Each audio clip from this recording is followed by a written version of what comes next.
peace walls have long been seen as a symbol of division in Northern Ireland. Communities effectively cut into two. On one side of the wall, homes with mainly Protestant residents. On the other side, mainly Catholic. And while much has changed in Belfast over the last 15 years, many who live close to them say they're still needed. It's not safe, wouldn't be safe for us. Wouldn't be safe for anybody. Even the wall is up, it's still not safe. With the peace wall there. If you talk to people on both sides, they'll complain about attacks, of bricks, bottles and stones being thrown. In theory, no one wants these walls, but in the short term, they don't want rid of them. Although these barriers are only in a small number of places in Northern Ireland, their number has increased since the signing of the Good Friday Agreement. At Stormont, politicians have been negotiating a new community relations policy, and although that document still hasn't been agreed, one of the early drafts seen by the BBC calls for all the walls to come down by 2022. Our community is enclosed.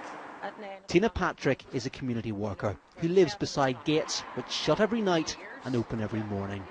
She says working out a shared future needs to involve those who live in the shadows of the walls. While people in both communities are talking, it's at a higher level than the working class people on the ground. There still isn't that bigger input of discussion around peace walls. While there still is some minor trouble, peace walls were put up at a time when violence was a much greater concern here. Places like Belfast have changed, but some divisions remain, with people living quite separate lives. To have people segregated that they just stay within their own community and don't engage with the other community isn't healthy in any city or any region. So it needs to be addressed, and the relationships need to be built, and the opportunities for people to engage and move freely, live where they want, socialise where they want, be educated where they want, that needs to be made real. In Belfast, long stretches of the peace walls are covered in murals, attracting tourists who come to see images that document Northern Ireland's history. But there are many who feel that the walls say as much about the present as they do about the past.